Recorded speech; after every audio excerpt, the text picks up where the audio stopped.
ورنہ مشکل ہوتا تو کوئی بھی نہ زندہ رہتا ہے۔ اسی طرح نیت جو ہے بہت ضروری ہے، فرض کے درجے میں بڑی اہم چیز ہے۔ اللہ نے عام قرار دیا کہ صرف دل میں حاضر کر لو مجھے کہ اللہ کی عبادت کے لیے کھڑا ہوں،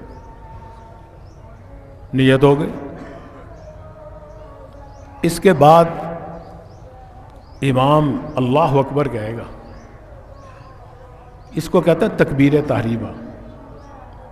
یہ بھی فرض ہے، یہ بھی زبان سے کہنا ہے اللہ اکبر۔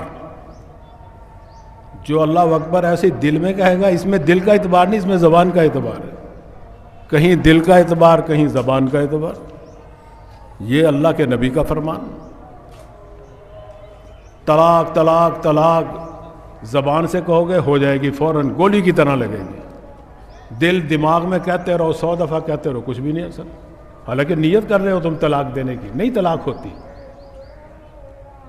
زبان سے ایجاب و قبول نکاح کے وقت زبان سے بولو گے تو ہوگا، دل میں دماغ میں تصور کرو گے نہیں ہوگا۔ تو یہ اللہ کے حکم ہے، کہیں نیت کرنی ضروری، کہیں زبان سے کہنا ضروری۔ نیت کرنا، دل میں خیال کرنا، اور تکبیر تحریمہ زبان سے کہنا ضروری۔ اگر تکبیر تحریمہ میں اللہ اکبر نہ کہنا تو نماز میں ہوگی نہیں، تمہاری شامل ہی نہیں ہوگے امام کے ساتھ۔ باقی اس کے بعد جتنی تکبیریں ہیں اگر رہ بھی جائیں تو کوئی حرج نہیں، اگر چپ کر کے بھی کھڑے رہے تو بھی نماز ہو جائے گی تمہاری۔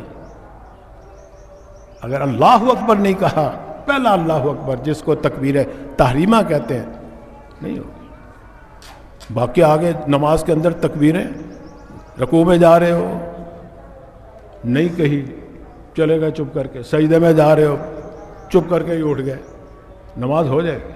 سجدہ کر لیا نماز ہو جائے گی، رکوع کر لیا نماز ہو جائے گی۔ وہ تکبیریں فرض نہیں ہیں، وہ مسنون ہے۔ تکبیر تحریمہ فرض ہے، اس لیے وہ اللہ اکبر اتنی زور سے کہو کہ تم اپنے کانوں سے خود ہی سن لو، اللہ اکبر، بھائی اتنا بھی کافی ہے۔ امام زور سے اس لیے کہتا ہے کہ آخری آدمی کو بھی پتہ چل جائے کہ نماز شروع ہو گئی، وہ بھی تاکہ تکبیر اللہ اکبر کہہ لے۔ اس کے بعد پھر 3 زائد تکبیریں کہی جائیں گی۔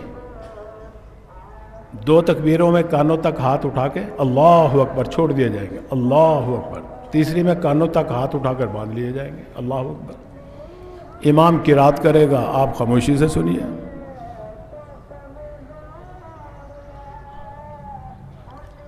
دوسری رکعت پھر رکوع سجود جیسے کرتے ہیں ویسے ہی کیے جائیں گے، حسب معمول رکعت پوری کی جائے گی۔ دوسری رکعت میں امام پہلے قرات کرے گا، قرات کرنے کے بعد 4 مرتبہ اللہ اکبر اللہ اکبر اللہ اکبر اللہ اکبر۔ پہلی 3 میں تو کانوں تک ہاتھ اٹھا کر چھوڑ دینا، اور چوتھی میں کانوں تک ہاتھ نہیں اٹھانا، وہ تو رکوع والی تکبیر ہوگی، اللہ اکبر کہہ کے رکوع میں چلے جائیے گا، رکوع نماز مکمل کی جائے گی۔ پھر خطبہ ہوگا، خطبہ اول پڑھا جائے گا، پھر ثانی پڑھا جائے گا، پھر ایک آدھ مسئلہ آپ کی خدمت میں بیان کیا جائے، پھر دعا کی جائے گی۔